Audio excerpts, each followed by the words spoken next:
Hey, what's good?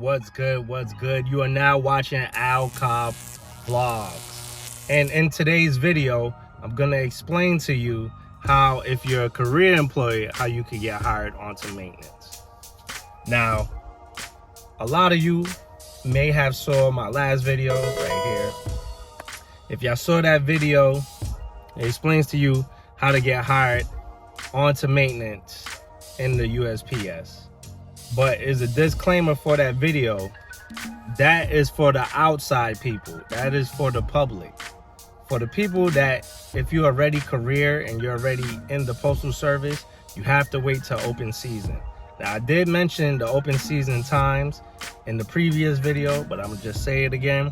Open season is basically when we're going for people that's in career crafts already and already employed by the postal service, so you can have a chance to take the test and transfer to the maintenance craft.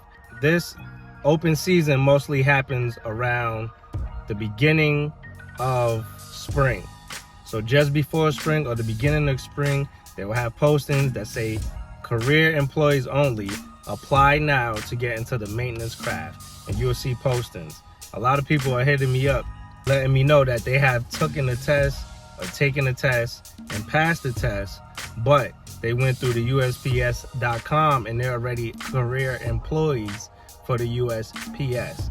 If you're already career, you have to go through the in career open season time.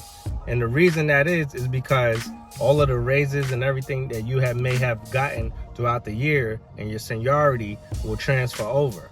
Now, if you're an outside employee, you don't have no seniority or anything like that. So that's open for you to the public. When you come in, you're coming into an entry position, unless you took the maintenance mechanic test for MPE or electronic technician.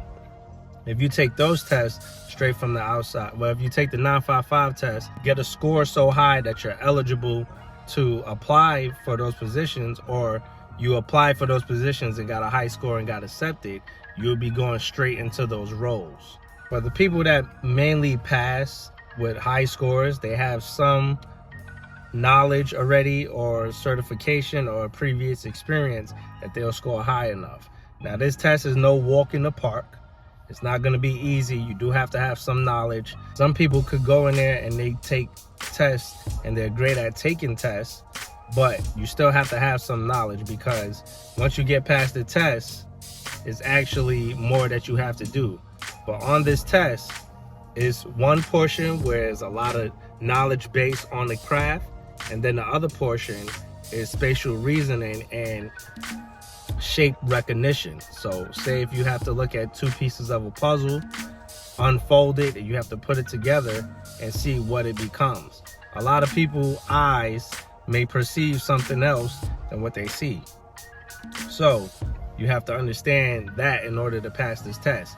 There's 50 regular basic mechanic test questions, and then it's 50 of those spatial reasoning, shape recognition kind of questions. All in all, it's 100 questions. They give you about an hour. You have to go to a facility, so make sure, if you're in craft or out of craft and you're watching this video, before you go to test, make sure you plug in the email that you check very often, and also you check that email. And when you check your email, you make sure that you go to a facility that's very close to you. You want to be on time for the test. You don't want to be late. You have to bring your ID when going to take the test, and you can't bring anything inside like a hat, phone. If so, they'll give you a locker so you can put everything away. There's no cheating on the test. You go in there, you go in their monitored room where they have computers at. They'll have cameras. They'll have earplugs if you don't want to hear anybody else taking other kind of tests in the room. You'll have a cell, and you'll have your computer, and you log in through there. If you need help, they'll tell you raise your hand and they'll help you sign in. Basically, when you get there, they'll ask you your name, what test you came for, what employment or employer you're going for, and you walk in through that procedure, and you go there, you go in your cell, and it's just you. They'll give you a sheet of paper But when you go in there with that sheet of paper, that's just to take notes or do equations on the paper. You cannot take that paper outside with you. Anything that you have inside that room is inside that room. Once you get out, you gotta throw everything out. Then once you finish your test, they'll tell you more information like, hey, just look in your email, you'll see something. After you get all your items, your phone, car keys, and everything, you leave. As soon as you hit your car, your test scores are going to be posted. So whether you signed in through your EIN or it's an EID number, sometimes they're different, but now they just do it through like an EIN number.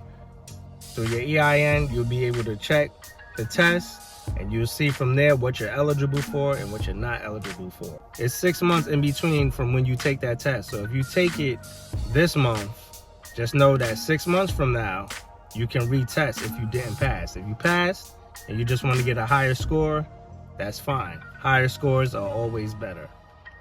Now the 955 test is for maintenance, mechanics, and further.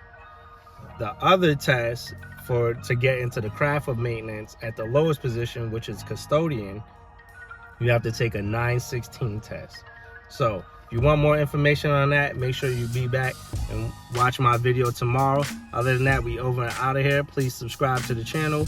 And if you need to study or a study guide or help, I will be dropping a packet very soon for you guys to download for free. I'm Al Cobb, and this is Al Cobb Vlogs. Thank you for watching this video. I'll see y'all tomorrow.